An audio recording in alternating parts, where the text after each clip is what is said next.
आचार्य श्री ने इन आक्षेपों का निराकरण दो टूक शब्दों में कर दिया। उन्होंने कहा, वैसी धूमधाम से कितने लोग संस्कार करा पाते हैं। ब्राह्मणों में भी उसका चलन घटता जा रहा है, जबकि यज्ञोपवीत सनातन धर्म मानने वालों का प्रतीक चिन्ह है, उनकी पहचान है। हम कोई आसान उपाय नहीं खोजेंगे तो यज्ञोपवीत परंपरा ही लुप्त हो जाएगी। सामूहिक दीक्षा का प्रचलन पहले भी रहा है।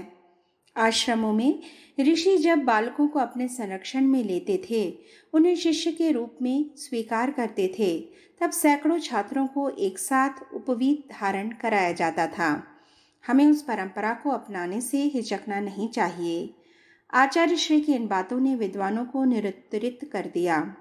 उन्हें इस समाधान को काटने के लिए कोई तर्क नहीं सूझ रहा था, इसलिए वे चुपचाप हो गए। उनके चेहरे पर विरोध और द्वेष के भाव साफ झलक रहे थे। चलते चलते आचार्य श्री ने उन्हें इतना और कहा कि आप हमारी पद्धति में कहीं कोई दोष हो तो बताइए। आपके हमारे बीच मतभेद हो सकते हैं, लेकिन उद्देश्य दोनों के समान हैं, सनातन धर्म का पुनरुद्धार, धर्म और संस्कृति का उत्थान। आप भी यही चाहते हैं ना?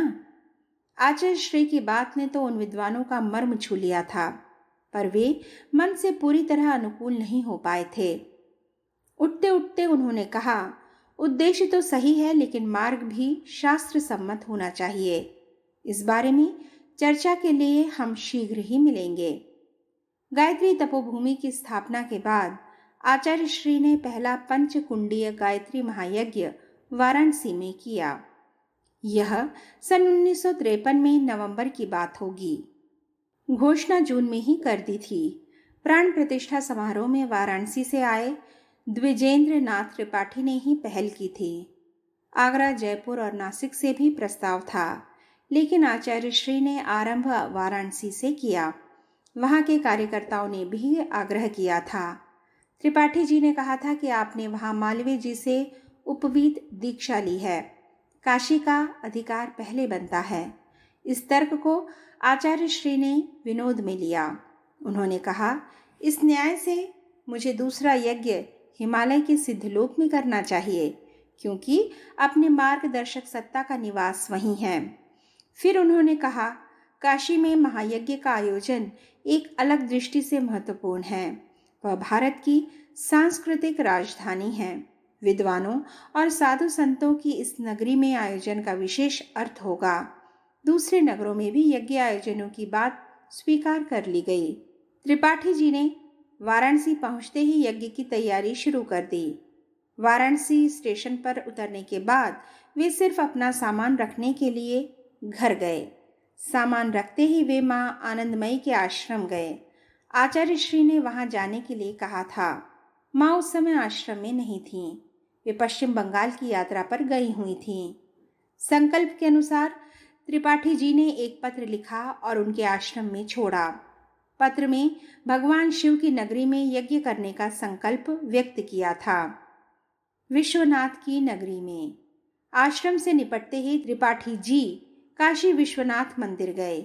इसी नाम का एक और मंदिर काशी हिंदू विश्वविद्यालय में भी आकार ले चुका था, इसलिए लोग मूल काशी विश्वनाथ को स्वर्ण मंदिर के नाम से याद करने लगे थे। यही नाम प्रसिद्ध हो चला था। त्रिपाठी जी ने शिव की आराधना की। वे शिवलिंग और कूप के बीच में कुछ देर बैठे, शिव स्त्रोत का पाठ करते रहे। पाठ करते हुए उनका चित्त अनायास ध्यान में प्रवेश कर गया। वे देखने लगे कि शिव के विग्रह से एक विराट आकृति प्रकट हुई है। जटा जूट वाली यह आकृति शिव की ही थी। वह आकृति कुपित दिखाई दे रही थी। विग्रह से एक कदम बढ़ाते ही विस्फोट की सी आवाज हुई। वह आवाज थमी नहीं, निरंतर गूंजने लगी। उस प्रचंड कोलाहल में ही आदिनाथ की आकृति नृत्य करने लगी। कोलाहल में भी एक लय थी। कोलाहल के साथ चारों दिशाओं में ज्वालाएं फूट पड़ी और धधकने लगीं। क्रंदन सुनाई देने लगा। फिर कंकाल आकृतियां दिखाई दी। वे शिव के नृत्य में सहभागी बन गई थीं। कुछ देर बाद नृत्य थमा, शिव शांत और प्रसन्न मुद्रा में आए। धीरे धीरे चारों तरफ शांति हो गई। त्रिपाठी जी इस ध्यान योग निद्रा या दिवा स्वप्न को आश्चर्य की तरह लिया। समझने के लिए वे कई अटकलें लगाने लगे, लेकिन किसी भी विषय पर मन स्थिर नहीं हुआ। बाद में यथा अवसर इस अनुभूति के बारे में आचार्य श्री से पूछा। उन्होंने बताया था कि यह वाराणसी के आयोजन को भगवान भूत भावन का आशीर्वाद है। हमारी लोक साधना सफल होगी। यह अर्थ कहने समझने के लिए है। असल अर्थ यह है कि भगवान शिव शंकर सड़ी गली दुनिया को जलाकर नई दुनिया रचने की लीला कर रहे हैं। शिव का वह नृत्य तांडव पुराने को नष्ट करने के लिए है। तुमने वह दृश्य देखा, इसका अर्थ यह कि उनकी लीला में तुम भी एक सहचर हो। महायज्ञ की सूचना देने के 8-10 दिन बाद माँ आनंदमयी अपने आश्रम में आईं। त्रिपाठी जी को पता चला तो वे दौड़े हुए से गए। माँ से मिलने के लिए श्रद्धालुओं को प्रतीक्षा करनी पड़ती थी। संयोग से उस दिन 8-10 लोग ही बाहर बैठे थे, लेकिन त्रिपाठी जी को करीब 3 घंटे बैठे रहना पड़ा। माँ उस समय समाधि अवस्था में चली गई थीं। समाधि खुली तो उन्होंने वहां नियुक्त साधक से कहा, आचार्य श्री राम जी के शिष्य को बुलाओ। कक्ष से बाहर जाकर साधक ने इसी संबोधन से पुकारा। त्रिपाठी जी के लिए यह थोड़ा आश्चर्य का विषय था। मथुरा में आचार्य श्री का पट्टाभिषेक होने की बात बहुत प्रचारित नहीं हुई थी, अखबारों में भी नहीं छपी थी। फिर माँ तो वैसे भी अखबार आदि नहीं पढ़ती थी। उन्हें कैसे पता चला कि उनके गुरुदेव को आचार्य श्री की प्रतिष्ठित उपाधि से विभूषित किया जा चुका है। त्रिपाठी जी भीतर गए। माँ को दूर से ही प्रणाम किया। अधमूंदी आंखों से उन्होंने देखा और कहा, बैठ जाओ। बैठने के बाद माँ ने कहा, पत्र देख लिया था। विश्वनाथ की नगरी में भगवान स्वयं उस आयोजन में उपस्थित रहेंगे। हम जैसे सेवकों के लिए तो यह संभव ही कहाँ है कि उस आयोजन से अलग रह सकें। माँ ने अपनी बात जैसे ही पूरी की, त्रिपाठी जी ने कहा, माँ एक बात बताइए, हम लोग संख्या में बहुत कम हैं। भीतर से विश्वास उभरता है कि भगवान ने हमें माध्यम बनाया है। कहीं हम किसी आवेश में तो नहीं हैं? माँ ने इस प्रश्न का कोई उत्तर नहीं दिया। वे अस्फुट हंसी हंसकर रह गईं। फिर बोली, अपने गुरु में श्रद्धा रखो, वह विलक्षण विभूति हैं। जाओ प्रसन्न रहो। तुम्हारे मन में आया था कि उनके पट्टाभिषेक का समाचार मुझे कैसे ज्ञात हो गया? मुझे ही नहीं, इस मार्ग पर चल रहे सभी साधु पुरुषों को यह पता है। गायत्री महायज्ञ की तिथियां दिवाली बाद की तय हुई। देवोत्थानी एकादशी को हुए समारोह में 500-700 लोगों ने भाग लिया। कारणों की मीमांसा में जाना आवश्यक नहीं है। ये सभी लोग साधक श्रेणी के थे। कोई प्रतिष्ठित विद्वान, संत या नेता आयोजन में नहीं आया। माँ आनंदमयी उन दिनों काशी में नहीं थीं। उनके नहीं आने को आचार्य श्री ने सहज भाव से लिया। त्रिपाठी जी ने इस ओर ध्यान दिलाया तो वे बोले, माँ की बात छोड़ो, वे भी भगवान के उसी काम में लगी हुई हैं जिसमें हम लोग लगे हुए हैं। बाकी लोग भी तुम्हारे काम में सहयोगी बनेंगे, लेकिन कुछ समय बाद। आचार्य श्री के सांत्वना देने पर भी त्रिपाठी जी को संतोष नहीं हुआ। महायज्ञ 5 दिन चला था। कार्तिक पूर्णिमा को पूर्णाहुति हुई। उस दिन कुछ ज्यादा लोग आए। शाम के प्रवचन में उन्होंने कहा, हम लोग संख्या को महत्व नहीं दे रहे हैं। इसे भगवान भूत भावन की इच्छा समझना चाहिए। वे चाहें तो पूरी काशी को यहाँ एकत्रित कर सकते हैं, लेकिन काशी में मुक्ति की कामना लेकर आए लोग ही मुख्य रूप से बस रहे हैं। वे अपना उद्धार करने आए हैं। धर्म और संस्कृति का उद्धार बहुत बड़ी बात है।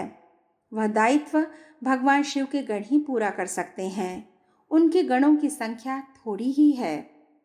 महायज्ञ में 12 लोगों ने मंत्र दीक्षा ली। दक्षिणा में सप्ताह में 1 दिन का समय और महीने में 1 दिन की आय त्रिपुरारी शिव के काम में लगाने का संकल्प लिया। अगले दिन सुबह आचार्य श्री को मथुरा के लिए रवाना होना था। शाम के समय भारत धर्म महामंडल के एक सन्यासी एक विचित्र प्रस्ताव लेकर आए। भारत धर्म महामंडल उन दिनों सनातन धर्म के क्षेत्र में एक ख्यातिलब्ध संस्था थी। बद्रीनाथ में शंकराचार्य मठ उद्धार से लेकर अखाड़ों, आश्रमों, मंदिरों और धर्म संस्थानों के संगठन पक्ष को महामंडल ने अच्छी तरह संवारा था। उनके भवनों का जीर्णोद्धार, विवादों के निपटारे और जनाधार को भी मजबूत किया था। अनोखा प्रस्ताव। जो सन्यासी प्रस्ताव लेकर आए थे उनका नाम स्वामी नरहरि आनंद था। अधिकार की दृष्टि से उनका अपना विशेष स्थान नहीं था, लेकिन वे महामंडल के प्रमुख संतों के बहुत करीब समझे जाते थे। पूर्णिमा को प्रवचन आदि समाप्त हो गए तो वे आचार्य श्री के पास आए और बिना कोई भूमिका बांधे बोले, हमारे महाराज श्री आपसे भेंट करना चाहते हैं, लेकिन वे यहाँ नहीं आएंगे। आपको जगतगंज स्थित महामंडल परिसर में चलने का कष्ट करना होगा। आचार्य श्री ने कहा, मुझे उनके पास चलने में कोई झिझक नहीं है, लेकिन मुझे सुबह ही मथुरा वापस निकल जाना है। स्वामी नरहरि आनंद ने कहा, भेंट मध्य रात्रि में भी हो सकती है। अगर ज्यादा हर्ज नहीं हो तो आप अपनी यात्रा एक दिन के लिए स्थगित कर दें। ऐसी क्या आवश्यक बात है? आचार्य श्री ने थोड़े विस्मय से कहा। उत्तर की प्रतीक्षा करते हुए वे संदेश वाहक की ओर देखने लगे। स्वामी जी ने अपनी तरह से विषय की गंभीरता को समझना चाहा। कहा, महाराज श्री संभवतः आपको कोई गुरुतर दायित्व सौंपना चाहते हैं। किस तरह का गुरुतर दायित्व? आचार्य श्री ने कहा। स्वामी जी ने इस विषय में अपनी अनभिज्ञता जताई। यह भी कहा कि महाराज श्री ने आगे कोई संकेत नहीं किया है और आपका उनसे मिलना आवश्यक है। सनातन धर्म और संस्कृति की सेवा संरक्षण के लिए यह भेंट बहुत आवश्यक है। आचार्य श्री को स्वामी की बातों में वजन दिखाई दिया। उन्होंने अपनी सुबह की यात्रा स्थगित कर दी और जगतगंज स्थित महामंडल के कार्यालय में वे स्वामी दयानंद से मिले। औपचारिक कुशलक्षेम के बाद स्वामी जी ने धर्म संस्कृति की वर्तमान स्थिति और उस पर सभी दिशाओं से पड़ रहे दबावों के बारे में बातचीत की। कुशलक्षेम और 5-7 मिनट देशकाल की बातचीत के बाद स्वामी जी ने पूछा कि आप क्या गृहस्थ रहकर ही धर्म समाज की सेवा करेंगे? पूरे समय इस काम में लगने के लिए गृहस्थाश्रम से विरत होना आवश्यक नहीं है क्या? आचार्य श्री ने कहा, इस समय जैसी स्थितियां हैं उनमें गृहस्थ धर्म का आश्रय लेना ही उचित है। हमारी मार्गदर्शक सत्ता ने अपने माध्यम से समाज के सामने एक प्रतिमा रखने का निर्देश किया है। उनकी आज्ञा के अनुसार भी हमें गृहस्थ धर्म का ही पालन करना है। स्वामी जी को अच्छी तरह उत्तर मिल गया था कि आचार्य श्री गृहस्थ धर्म का निर्वाह करते हुए ही अपने महत् कार्य में जुटेंगे। फिर भी उन्होंने कहा, क्या आपको नहीं लगता कि लौकिक दायित्वों के उपराम हुए बिना धर्म की भलीभांति सेवा नहीं की जा सकती? आचार्य श्री ने उत्तर दिया, आपकी मान्यता अपने स्थान पर सही है, लेकिन सन्यासी बनकर समाज के सामने आदर्श प्रस्तुत नहीं किया जा सकता। सन्यासी की अपनी सीमाएं हैं। गृहस्थ की साधना ज्यादा चुनौतीपूर्ण है। जीवन के क्षेत्र में सीधे खड़े होकर गृहस्थ को संयम और सहिष्णुता की जो साधना करना पड़ती है वह सन्यास में सहज संभव नहीं है। स्वामी दयानंद ने इस चर्चा को आगे नहीं बढ़ाया। मूल विषय पर आते हुए उन्होंने कहा कि जिस दायित्व की बात आपके सामने आई है उसके लिए आपको घर गृहस्थी से मुक्त होना आवश्यक है। स्थिति को समझ लीजिए, फिर स्वयं ही निर्णय करना। आदि शंकराचार्य ने सनातन धर्म की पुनः प्रतिष्ठा के लिए भारत भर में 5 मठों की स्थापना की थी। बहुत से लोग इनकी संख्या 4 ही मानते हैं। पुरी में गोवर्धन, द्वारका में शारदा, दक्षिण में श्रृंगेरी और उत्तर में बद्रीनाथ के पास ज्योतिर्मठ। दक्षिण में एक और मठ है कांची। यहाँ का प्रतिष्ठान और मठों की तुलना में ज्यादा श्री समृद्धि संपन्न है। मठ की मान्यता है कि अन्य 4 मठों में आदि शंकराचार्य ने अपने 4 प्रमुख शिष्यों को आचार्य पद सौंपा था। कांची में उन्होंने स्वयं अध्यक्ष का दायित्व संभाला था। दूसरे मठों के आचार्य और विद्वान शंकराचार्य को यहाँ का अध्यक्ष बनने की बात नहीं मानते। उपलब्ध प्रामाणिक उल्लेखों के अनुसार आचार्य शंकर जीवन के अंतिम काल में हिमालय के गुह्य प्रदेश में चले गए थे। श्रद्धालुओं के अनुसार वे भगवान शिव के अवतार थे और अपना काम पूरा होने के बाद सशरीर अपने धाम कैलाश चले गए थे। इस मान्यता में श्रद्धा भावना का पुट ज्यादा हो सकता है। लक्ष्य यह है कि उत्तराखंड में उन्होंने अंतिम बार केदारनाथ में अपने शिष्यों को संबोधित किया और धर्म क्षेत्र में सौंपा हुआ दायित्व पूरा करने के लिए कहा। हमेशा साथ रहने वाले शिष्यों को अब और आगे नहीं आने देने के लिए कहकर वे हिमालय के गहन क्षेत्र में चले गए।